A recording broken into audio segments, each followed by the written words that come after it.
Good damn morning, Americans. Jericho Green here with you once again. Make sure you purchase your green gear and get it 20% off now through Sunday. Offer code TRUMP2020. All caps. So speaking of Trump, I read something interesting yesterday. I read that the mother of Jacob Blake, the source of riots in the Midwest. I thought the Midwest was like real nice and peaceful and, like what do you call that, flyover country or something?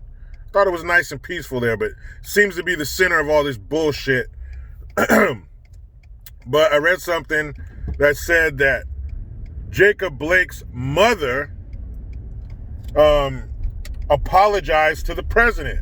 And I heard some audio. And one thing I must say that I've been unfortunately surprised by, which is sad. But number one, he has a mother and a father, because that's not normally the case. Normally these little Thundercats getting gunned down by the cops, there's no father there, just the Nims. Remember, Mama Nim. But he has a mother and a father, and they both seem to be intelligent, articulate people. And judging by this apology, his mother gets it.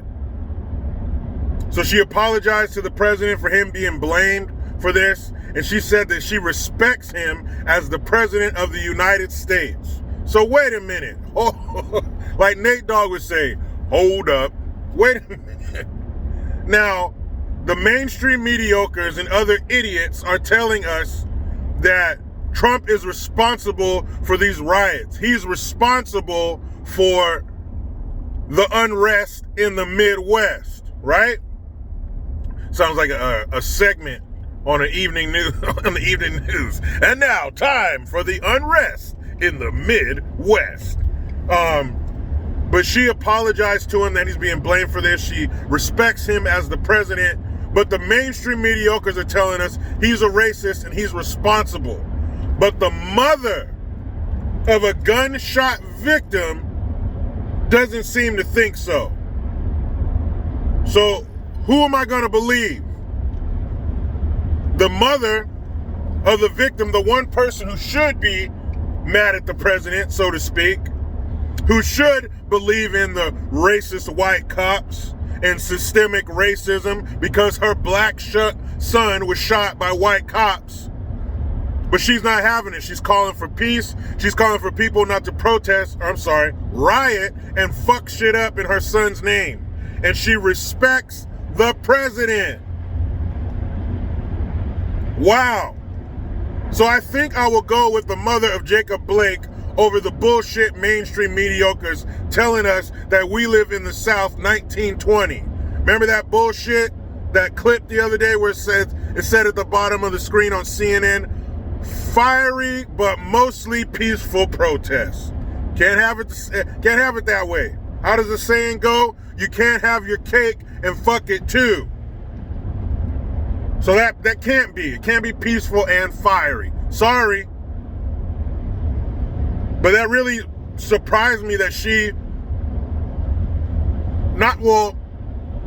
it surprised me that she apologized to the president, first of all, but for her to say she has respect for him as the president of the United States. And I didn't hear any backlash. Maybe, her son just got killed. Maybe we'll let her slide. I don't know. I haven't heard people calling her a fucking Uncle Tom and a sellout. And Uncle Tom was a hero. Why don't people know that? Why is that an insult? Calling somebody Uncle Tom. He sacrificed himself so the slaves could get away. I don't get that shit. But that really surprised me that his mom apologized to him like that. That was huge. Of course, it falls on deaf ears when it comes to these jackasses who are rioting, but it was very good to hear. Also, Trump's speech last night. I think he pretty much wrapped up the presidency with that speech. Because again, it was full of love for America and cold, hard facts. The numbers don't lie. People do. If you want America to continue to be great, we have to put Trump back in, because I believe that his second term, because with his second term, he don't have to worry about re-election. He can really take the gloves off and start marching people into fucking jail. You're going to see a lot of rich people with their hands in front of them and a jacket over their hands covering their handcuffs. You're going to see a lot of rich and powerful people with the cops' hand on their head so they don't bump it on the way to the back of the fucking squad car. But it was a great speech. I mean, I did, check it out. I put a link on my Facebook page to the video. I did a live stream with B. Tatum and Derek last night. Check it out. It was just over an hour, probably an hour and 15 minutes, because we wanted to get off YouTube so people can watch the RNC, Trump's speech at the RNC. And it was great. Worth the wait. And some of when he talked about Biden coming back from the Ukraine and hugging and kissing everybody, I mean, that's when he's at his best. Just put Trump in front of a mic, turn off the teleprompter, and let that man go. That shit was hilarious. It was a great speech, and I think he really solidified his place in the White House for a second term. And I heard some calls from C-SPAN, one of the channel. I don't know which other ones cover it or carry it, because I saw it on YouTube, but C-SPAN carries the RNC and the DNC. And there was some guy after the second night of the RNC, he had people calling in, and these people were Democrats, or in these cases, former Democrats. And the people would call in and say, yeah, I'm so-and-so, and I've been a lifelong Democrat since this time, but after seeing the DNC juxtaposed to the RNC, I'm voting Republican. Now, they didn't say they would become a Republican. A couple people did, but most of them said they are going to vote Republican because they don't recognize the Democrat Party, and one had a message and one didn't. Who do you think had the message? People were turned off by the lack of support for the American people, the lack of God. I heard a couple people call in saying what really caught their attention was that the DNC didn't mention God and Trump mentioned God a bunch of times. And that really struck a chord with a lot of people. So if you have the time, check it out. Of course, it was a little lengthy, but it was worth it. And so, off of a political topic, last night my wife showed me this video, and this lady was talking about how her son was on a Zoom call with his fifth grade, or the Zoom class. He's a fifth grader, and she said that 3 men hacked the class's Zoom feed, I guess that's what you call it in computer lingo, and showed them graphic pornography. Now, it wasn't up that long. Of course, the teacher eventually shut the screen off or whatever, stopped the kids from seeing it, but the kids saw some porn. And she didn't go into great detail, but it wasn't your run-of-the-mill, I'm here to sell Girl Scout cookies level porn. It was pretty hardcore. And the lady was talking about how there are people who are enjoying the fact that damn near the whole school-age population in America is online.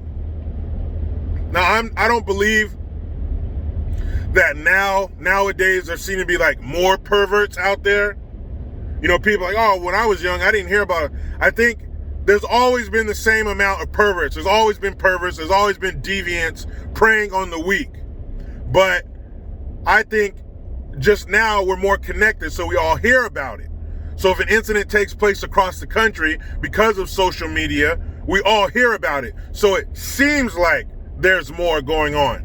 But I don't believe that. I think there's always been the same amount. It's just now we know about them. We know about more things that take place, more incidences that take place.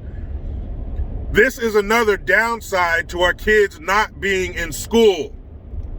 It makes them more susceptible to online predators. Now, of course, the kids aren't in chat rooms and shit. And not only can the perverts send images like this to them, but the perverts can see them. You have screens and screens full of little young faces.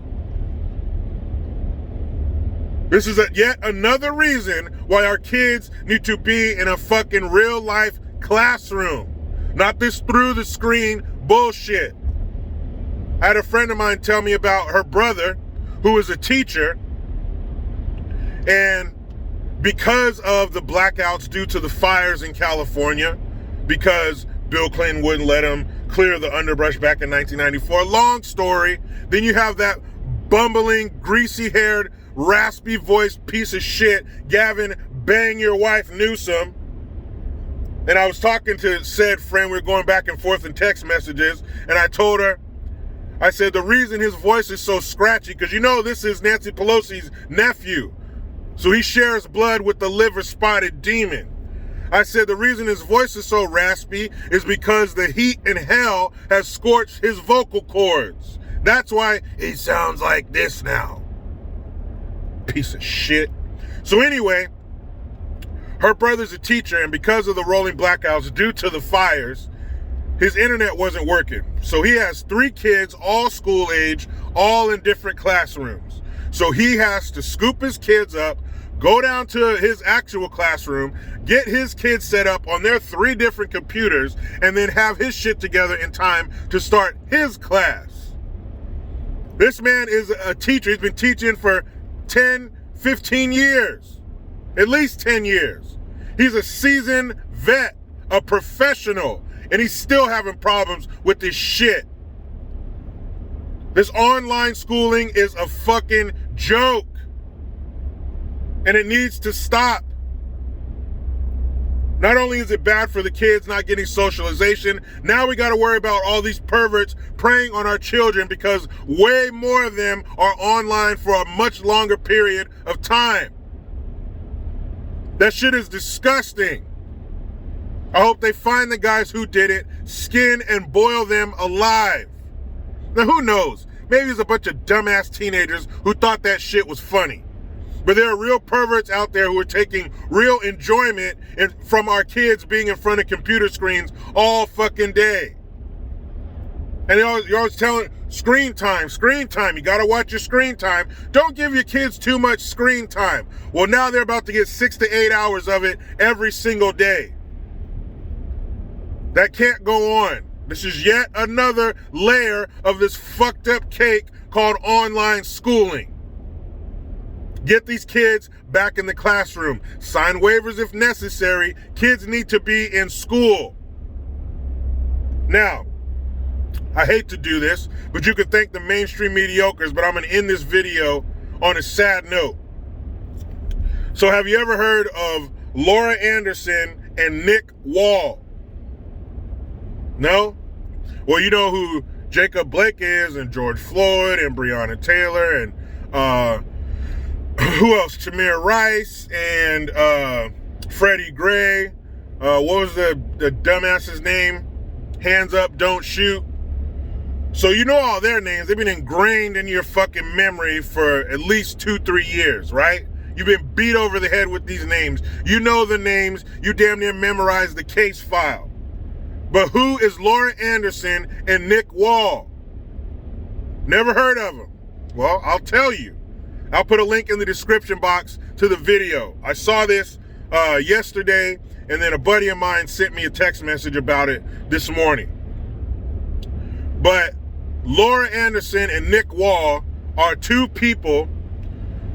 Laura Anderson's she was a 21-year-old college student. She had just bought a house. Good for her. And her stepdad was dropping keys off or something to her house. And he got in a little fender bender. No big deal. You pull over, get out, exchange information. You know, hopefully nobody was hurt. And everybody goes on their way, allow the insurance companies to do what you pay them, in most cases, far too much money to do. Except the person who he got in a little fender bender with pulled out a gun and shot him in the head and his stepdaughter and killed them both, cold blood. Now, you think something like this would make the news because a loss of life like that is, or two losses, the loss of two lives is terrible, especially due to senseless, ridiculous fucking violence. But the reason you never heard of these two people, Laura Anderson and Nick Wall, is because they had the misfortune of being white. And their killer, their alleged murderer, is black. That's why you haven't heard about this shit. Because you know damn good and well, in the town they live in South Carolina, if the races were reversed, it would be on fire right now. Literally, it would be on fire within hours of that senseless murder. But the mainstream mediocres don't give a fuck about us. It's all about the narrative. In order for them to care and give your story attention beyond a local level, you must sing from the same hymnal as them. If you're not reading from their script, they don't care. She was 21, he was 45. Both too young to die in any way, especially from a piece of shit murderer over a fender bender. Now, obviously, it wasn't the fender bender that set this piece of shit off. He could have been looking for a couple white people to shoot. Just like these cops, LeBron, right? Maybe he woke up on the wrong side of the bed. Maybe his kid said something to him crazy. Maybe he got in an argument with his wife and he left the house steaming. Or maybe he just woke up that morning and decided, I'm going to take out one of these white people. Isn't that what you said, LeBron? About the Jacob Blake situation? So maybe it's the same with this guy. You don't know what you're going to get when you deal with one of these fucking thug pieces of shit. One of these niggas, because black people don't do this. Niggas do that kind of shit. Niggas give us a bad reputation. I saw a clip today of a bunch of fucking wild-ass savage niggas inside of a Target in Kenosha tearing it apart over this fucking idiot who got shot. And every race has them. In the black race, we call them niggas, because that was the only time I heard my parents use that word. That was not commonplace in my house. They didn't buy into that stupid ass, ignorant narrative that, oh, we took the word nigga and made it something positive. Shut the fuck up. That word is disgusting. You don't take that and make it your own. You don't do that with rape. Nah, man, we took rape. We're rape victims, so we took the word rape, made it our own. What up, rape survivor? Or what up, my rape survivor? You fucking clowns. Every race has them. I like to call them the all fucks. Because when you see them coming, what do you say? Oh, fuck. I remember when I was 10 years old, it's called Blues in the Park. And it's this park in Seaside called Laguna Grande, right across from the police station. Nice and safe. So we're there watching the performers, and we see this, first we hear him. This loud-ass drunk Negro. And even at 10 years old, I looked over at that fucking idiot and said, oh, fuck. Here he comes. Here he comes to embarrass us. And we didn't know him. But he was an embarrassing fucking idiot. You've all seen him. You go to a relative's house, you know they're coming over. Soon as they pull up, oh, fuck. You see him out in public somewhere, just like me, you probably hear him first, and when you look over and see they're the same color as you, you say, oh, fuck. That's what these fools are. That's what these animals are. And that's what the animal was who shot these two people down that you won't hear about. But if the races were reversed, that's all we would hear about.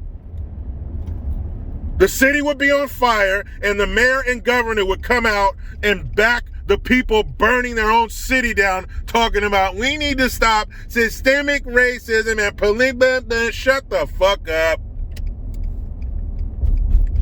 That's what would happen. But you won't hear about Laura Anderson or Nick Wall anywhere else. It's not about us. What did Dr. Phil say? It's not about you. It's not about us. It's about their agenda. It's about them achieving their goal, which is the destruction of this country, which is weird because they still live in this country. So why would you want to destroy your own country?